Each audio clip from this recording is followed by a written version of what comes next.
नमस्कार, आप देख रहे हैं कनेक्टिंग हरियाणा और मैं हूं आपका दोस्त संजय ढांडा। राजनीति की बातों में चर्चा करने के लिए एक नए विषय के साथ मेरे साथ फिर से मौजूद है प्रद्युमन जोशीला जी। नमस्कार प्रद्युमन जी। नमस्कार सभी दर्शकों को, नमस्कार, राम राम। आप सब भी बहुत अच्छे होंगे, भगवान की दया से, ईश्वर की कृपा आप पे बनी रहे।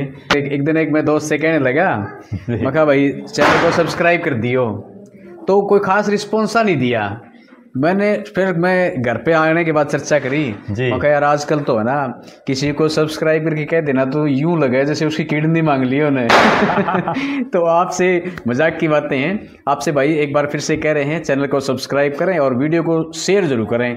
तो आज का जो चर्चा का विषय है ना प्रद्युमन जी, वो ये रहेगा कि चुनाव के दौरान जो एक पार्टी के बड़े नेता थे जजपा के, यानी कि मैं सीधा कह देता हूँ पूर्व उप मुख्यमंत्री दुष्यंत चौटाला, तो जब इलेक्शन का टाइम पीरियड चल रहा था, यानी कि जब से उनका गठबंधन टूटा बीजेपी का और जजपा का, तो एक युवा ने एक वीडियो वायरल करी थी, उसी की आवाज़ में जो लहजा उनका था ना, वो बोलते थे, उसका एक ही जो डायलॉग था ना वो प्रसिद्ध हो गया था, बूंदी बन गई। बिल्कुल। तो उसके बाद से लेकर के आज हम कह सकें कि बूंदी चुनाव में तो उनके साथ बनी है, बिल्कुल, लेकिन चुनाव के बाद से दुष्यंत चौटाला किसी भी तरीके से सक्रिय भूमिका में लोगों के बीच में या जनता के बीच में नहीं दिखाई दे रहे कहीं पे भी। ये एक हमारी चर्चा का विषय, और ये मैं नहीं कह रहा जी, ये जो हमारे दर्शक है ना, उन्होंने हमें इस तरीके से कहा कि भाई ये क्या मामला है, दुष्यंत सिंह चौटाला कहाँ लापता हो गए और राजनीति छोड़ दी क्या लोग? ये भी कहते हैं कहीं राजनीति तो नहीं छोड़ दी जी, नहीं, बल्कि जजपा के कार्यकर्ता हमारे से नाराज ना हो, क्योंकि हमारे ऐसा कोई वो नहीं है, सरोकार नहीं है। कहने का मतलब है जब चुनाव चल रहा था प्रद्युमन जी, उस वक्त दुष्यंत चौटाला अपने सोशल मीडिया के जितने भी अकाउंट थे उनके ऊपर बड़े एक्टिव होकर के शेरो शायरी करते थे, लिखते थे 4-5 लाइनें जी। तो ये नेता आज के दिन गायब क्यों हैं, जनता के बीच नहीं दिख रहे, ये लोगों का कहना है, आपका क्या कहना है? देखो, निश्चित रूप से दुष्यंत चौटाला हरियाणा प्रदेश की राजनीति में वो नेता है जी जिसने बिना संघर्ष किए और राजनीति के उच्च मुकाम हासिल किए। वो हिसार लोकसभा क्षेत्र से खुद दुष्यंत चौटाला को चुनाव लड़ने से पहले ये भी नहीं पता था कि हिसार लोकसभा क्षेत्र में कौन कौन से गांव आते हैं। हाँ, बिल्कुल, कितना बड़ा एरिया है, क्योंकि वो तो विदेश में पढ़ाई कर रहे थे जी, और वो चुनाव लड़ना भी नहीं चाह रहे थे। और चौधरी देवीलाल के और चौधरी ओम प्रकाश चौटाला के एक नजदीकी रिश्तेदार ने मुझे बताया था एक बार, अच्छा, कि ये इन्होंने तो खुद ने मना कर दिया था, और इसने तो यहाँ तक भी कह दिया था दुष्यंत चौटाला ने कि मैं नहीं आऊँगा, मैं राजनीति नहीं करूँगा, नहीं करना चाहता। अच्छा, लेकिन परिवार के दबाव में और अभय सिंह चौटाला के जो है वो ये चाहते थे कि उनके भाई अजय सिंह चौटाला की जो है जेल हो गई थी और उनके पिता ओम प्रकाश चौटाला की भी जेल हो गई थी जी। और पार्टी ऐसे हालातों से गुजर रही थी कि उस समय पार्टी का दोबारा से उभार में आना बड़ा मुश्किल दिखाई दे रहा था। बिल्कुल। उन परिस्थितियों में दुष्यंत चौटाला को वो राजनीति में लाई, और राजनीति में लाने के बाद दुष्यंत चौटाला बिना मेहनत किए, क्योंकि उन्होंने खुद ने तो कोई मेहनत की नहीं थी, वो सिर्फ चुनाव में ही मेहनत की थी उन्होंने। हाँ, ठीक बात है। और उस चुनाव में जिताने के लिए पूरी स्ट्रेटेजी, सारा सिस्टम अभय सिंह चौटाला चूंकि पार्टी के उस समय करता धरता थे जी, अपने पिता और भाई के जेल में जाने के बाद, तो 2014 के लोकसभा चुनाव में हिसार लोकसभा में एक ऐसा माहौल भी बन गया था, और यहाँ का चुनाव जाट वर्सेस नॉन जाट हो चुका था, क्योंकि कांग्रेस पार्टी ने जो हालात थे यहाँ, उस समय जो प्रत्याशी उतारे अलग अलग राजनीतिक दलों ने, हालात ये बन गए थे कि दुष्यंत चौटाला को 3 विधानसभा क्षेत्रों ने जिता दिया था जी, उचाना, नारनौंद और उकलाना, जबकि 6 हलकों में वो हारे थे। और इन 6 हलकों में हारने के बावजूद उन 3 हलकों ने बम्पर वोटिंग करके दुष्यंत चौटाला को चुनाव जिता दिया। ठीक बात है। उसके बाद मुझे कहने में कोई संकोच नहीं है कि 5 साल दुष्यंत चौटाला ने खूब विपक्ष की भूमिका निभाई, खूब वो घूमे जी, और लगातार उन्होंने संघर्ष किया जी, और उस संघर्ष में उनका एक बहुत तकड़ा जोड़ीदार जो अजय सिंह चौटाला का रहा, कप्तान मीनू बेनीवाल, उनकी एक स्ट्रेटेजी के तहत उन्होंने दोनों ने काम किया अच्छा। और फ्रंट फुट पर दुष्यंत चौटाला ने लीड की और ड्राइंग रूम से मीनू बेनीवाल ने स्ट्रेटेजी बनाई। और उसके बाद परिणाम ये रहा कि जब इंडियन नेशनल लोकदल दो धड़ों में बटी और दुष्यंत चौटाला ने अपने पिताजी और अपने भाई, अपनी माँ, इन सब के साथ मिलकर के जननायक जनता पार्टी का गठन कर लिया जींद में, जींद के पांडु पिंडारा की धरती पर जी। जब दिसंबर 2018 9 दिसंबर पार्टी का गठन किया, उसके बाद बहुत से जुनूनी युवा और एक बहुत बड़ी सोशल मीडिया की टीम जो कप्तान मीनू बेनीवाल के एक इशारे पर चल रही थी जी, उनके दमखम पर दुष्यंत चौटाला की पार्टी जेजेपी ने जींद उपचुनाव बड़ी जोर शोर से लड़ा। दुष्यंत चौटाला के छोटे भाई दिग्विजय चौटाला ने चुनाव लड़ा। हालांकि वो बहुत कम मार्जिन से चुनाव हार गए, लेकिन उन्होंने बड़ा जो है जोरदार तरीके से चुनाव लड़के और कांग्रेस पार्टी के राष्ट्रीय स्तर के नेता रणदीप सिंह सुरजेवाला को तीसरे नंबर पर धकेल दिया। ठीक बात है। वो बुरी तरह से हारे रणदीप सिंह सुरजेवाला। उसके बाद हुआ ये कि जेजेपी और आम आदमी पार्टी का लोकसभा के चुनाव में अलायंस हुआ। दुष्यंत चौटाला चुनाव हार गए बृजेंद्र सिंह के मुकाबले, लेकिन हिसार लोकसभा सीट पर उनको अच्छे खासे वोट मिले। और उस हार का एक बड़ा कारण भी ये रहा कि दिग्विजय चौटाला को उन्होंने सोनीपत लोकसभा से चुनाव लड़ाया। दोनों भाइयों के चुनाव लड़ने से जो उनकी पावर थी वो अलग अलग जगह बिखर गई और दोनों चुनाव हार गए। ठीक बात है। हालांकि बहुत से लोग ये मानते हैं और मुझे ये कहने में भी कोई संकोच नहीं कि राजनीतिक आदमी दूसरा जो उसका राजनीतिक रूप से विरोधी है उसको हमेशा ये चाहता है कि मैं हारूं या ना हारूं, लेकिन दूसरा हारना चाहिए। हाँ। दिग्विजय चौटाला के सोनीपत से चुनाव लड़ने के चलते चौधरी भूपेंद्र सिंह हुड्डा वहां से चुनाव हार गए।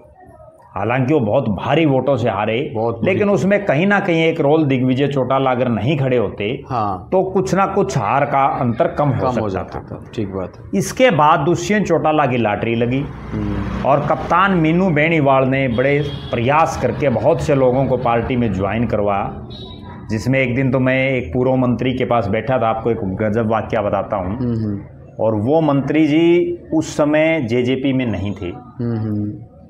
उसके बावजूद उनके घर जा करके उन्होंने उनको सही ढंग से सेट किया। अच्छा। उनको टिकट दी और आज उन मंत्री जी के जो बेटे हैं वो प्रदेश की विधानसभा में विधायक भी।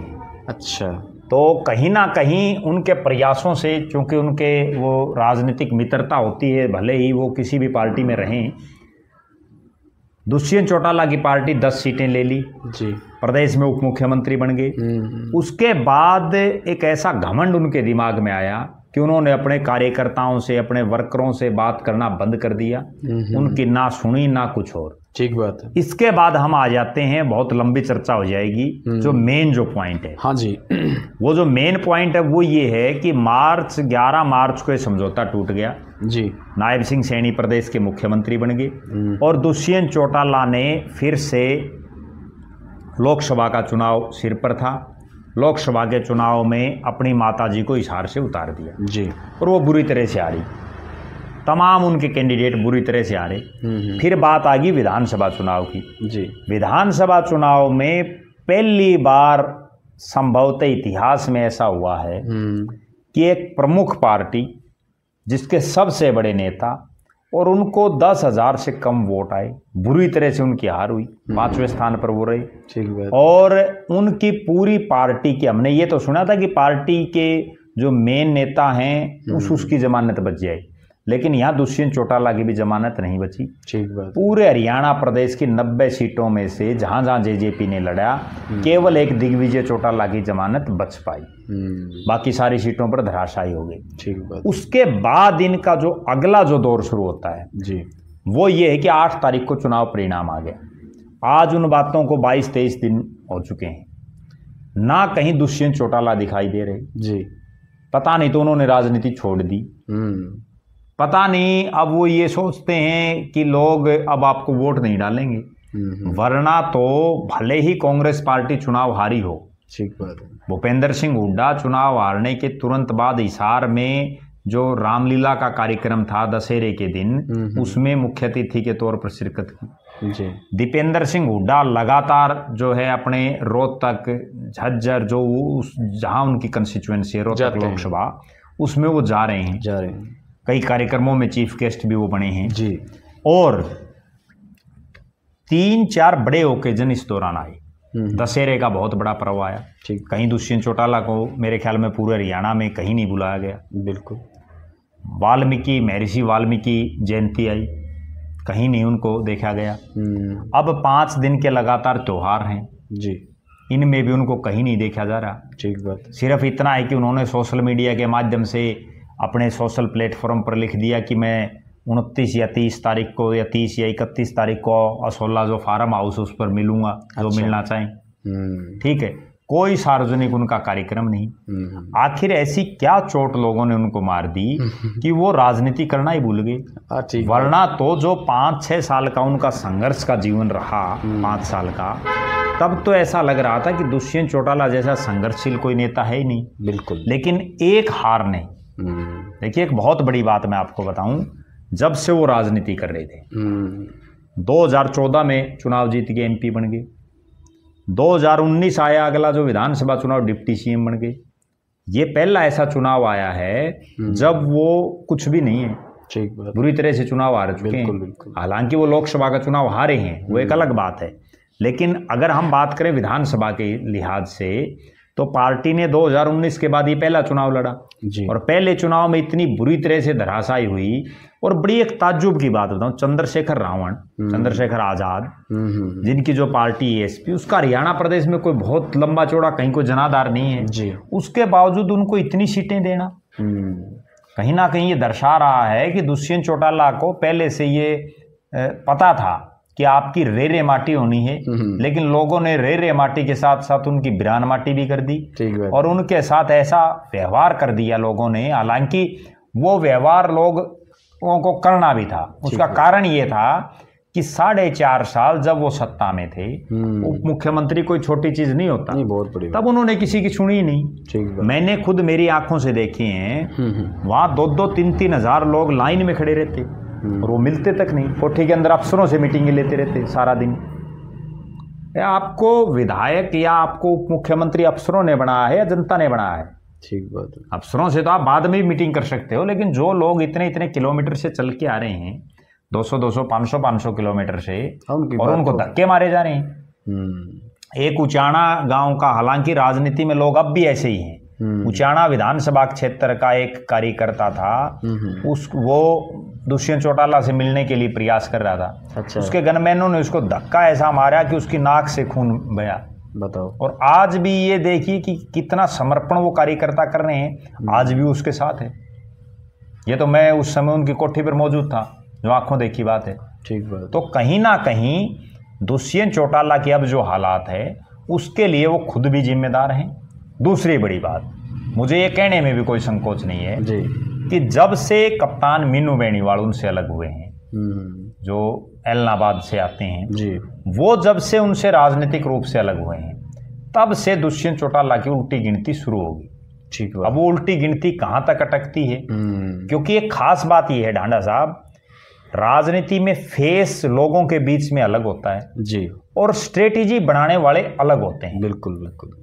दुष्यंत चौटाला का एक चेहरा था जी, जिसको आगे करके चुनाव लड़ा गया। बिल्कुल। और उसके पीछे जो लोग काम कर रहे थे, उनकी अगर आपके साथ दूरी बन जाएगी तो मतलब एक चीज, एक चारपाई के 4 पाए हैं, अगर उन 4 पायों में से एक पाया निकल गया या एक पाया टूट गया तो वो 4 पाई पे कुछ हो नहीं सकता ना। बिल्कुल भी नहीं। तो वो हालात अब दुष्यंत चौटाला की है। बिल्कुल। उन्होंने जब वो उप मुख्यमंत्री बने, किसी को ये समझा ही नहीं कि ये हमारे कार्यकर्ता हैं, यही हरियाणा प्रदेश की जनता। फिर दूसरी बात और जी, प्रद्युमन जी, जैसे ये जो नेता बने थे ना जी, जो लोगों के नेता बने थे जी, उस वक्त लोगों ने बीजेपी के अगेंस्ट और एक अच्छा नेता और एक चौधरी देवीलाल की जो छवि थी, वो समझ करके इनको वोट दिए थे। देखो, और ये बीजेपी में ही चले गए। तो उस वक्त से ही लोगों का कहीं ना कहीं कह सकते हैं कि जो इनके प्रति जो मन में रूखापन,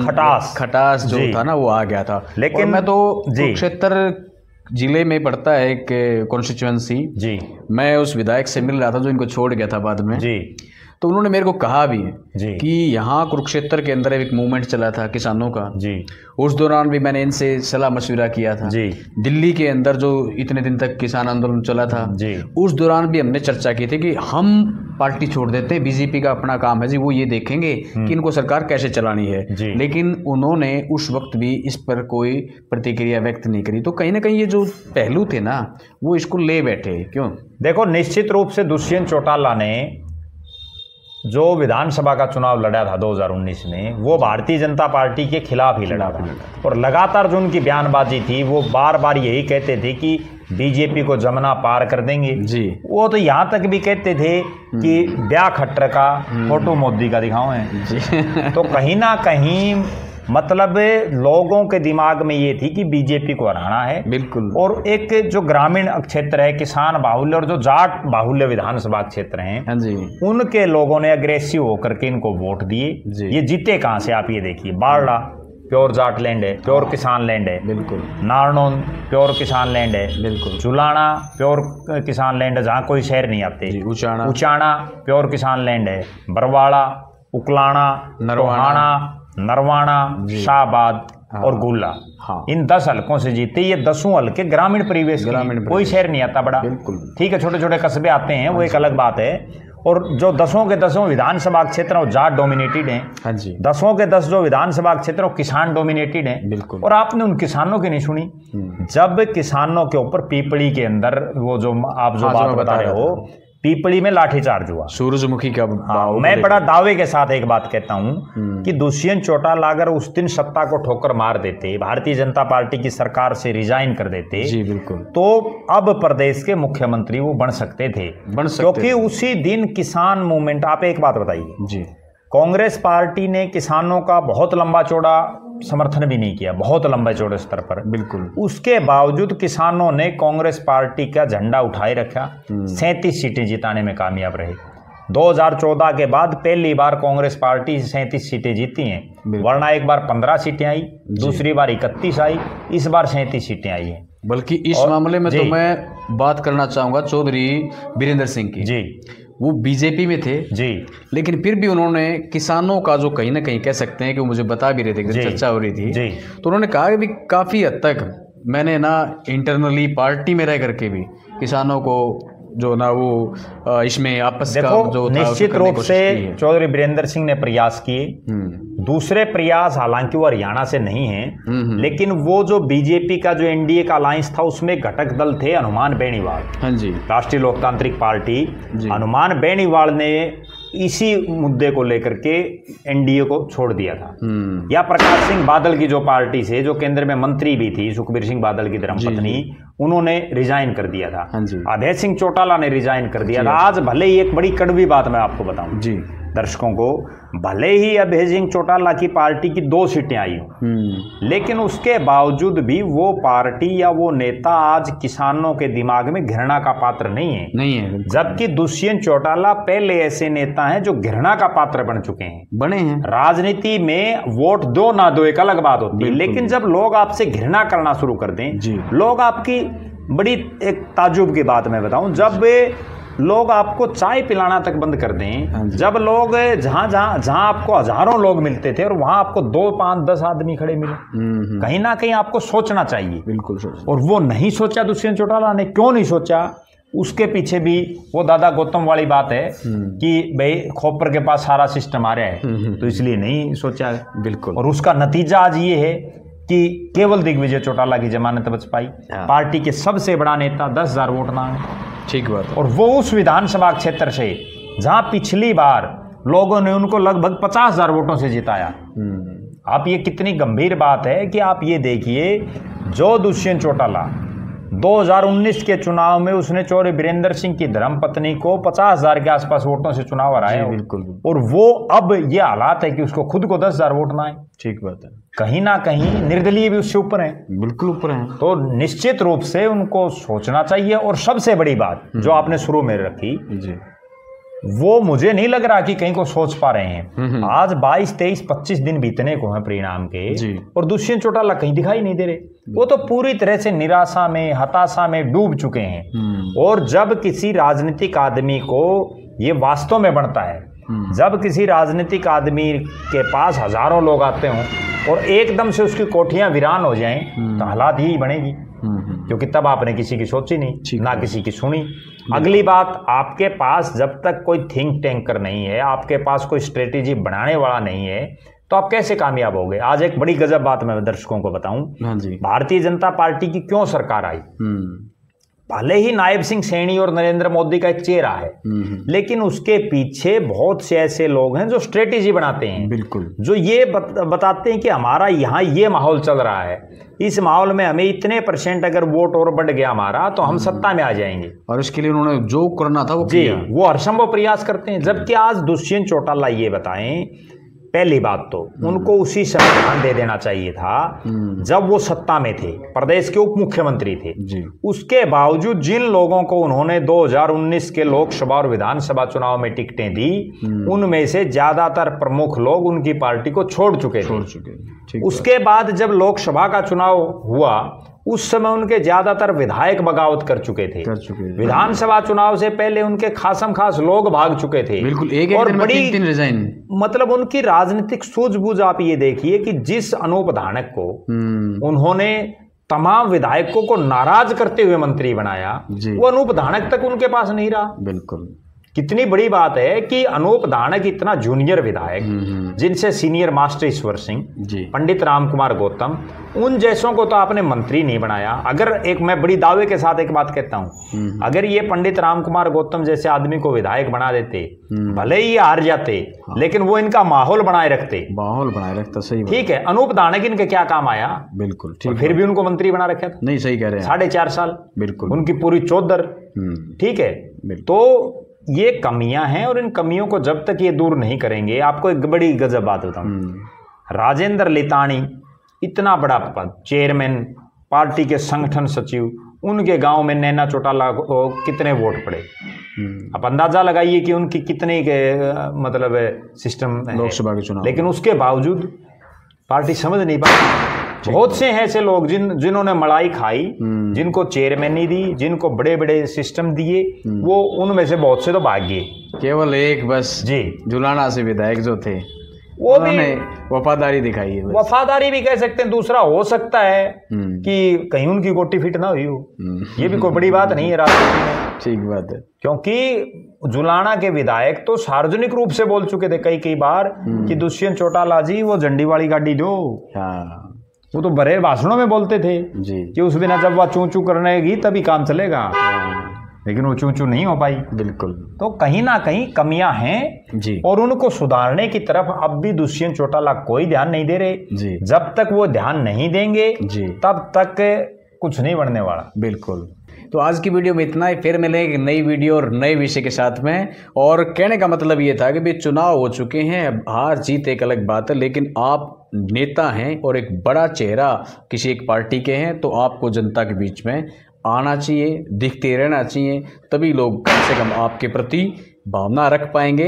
हो सकता है चुनाव में हार जीत चलती रहती है, अगले चुनाव में क्या पता अगर पार्टी का मेन कमांडर, जो पार्टी का मेन सेनापति है जी, वही मैदान में नहीं आएगा, तो जो नीचे वाले नेता कार्यकर्ता तो पार्टी छोड़ के चले जाएंगे। बिल्कुल, देख लेना, आप जाएंगे भी जी। हो सकता है कोई व्यवस्थाएं, निजी व्यवस्थाएं हो, अलग बात है, लेकिन फिर भी कहीं ना कहीं आपको दिखते रहना चाहिए। जनता तभी मानेगी जब आप दिखेंगे जी। तो जी देखो, व्यस्तताओं की भी एक बात बताऊं जी, दुष्यंत चौटाला के परिवार में 4 लोग ऐसे हैं जो राजनीतिक रूप से एक्टिव हैं। दुष्यंत चौटाला हैं, उनके पिताजी अजय सिंह चौटाला हैं, उनके माता नैना चौटाला हैं, दिग्विजय चौटाला, कोई तो दिखे, ठीक बात है, कोई नहीं दिख रहा। बिल्कुल, हार जीत राजनीति में लगी रहती है। चौधरी देवीलाल जो इनके परदादा हैं, वो सबसे ज्यादा चुनाव आ रहे हैं, लेकिन फिर भी खड़े रहे जी। आज की वीडियो में जजपा के कार्यकर्ता हमारे से नाराज ना हो, एक छोटा सा ये एक वीडियो बनाई है। चर्चा का विषय था कि दुष्यंत चौटाला, क्योंकि ये हमारे से बहुत सारे लोगों ने सवाल पूछे कि भाई आप इस पे क्यों नहीं बनाते वीडियो जी, क्यों प्रद्युमन जी। बिल्कुल, हमें तो जो दर्शक कहेंगे कमेंट करके या फोन के माध्यम से जी, वो जिस भी विषय पर कहेंगे, जिस भी नेता के बारे में कहेंगे या कोई अन्य विषय होगा जी, उस पर हम भी विचार करते हैं। बिल्कुल, हम विचार करके और अगर हमें उचित लगेगा, उचित लगता है तभी तो जरूर बनाएंगे। बिल्कुल, ना काऊ से दोस्ती, ना काऊ से बैर ना जी। तो आज की वीडियो में इतना ही, फिर मिलेंगे एक नई वीडियो और नए विषय के साथ। हम तब तक के लिए मैं और प्रद्युमन लेते हैं आपसे विदा। सभी को राम राम। राम राम।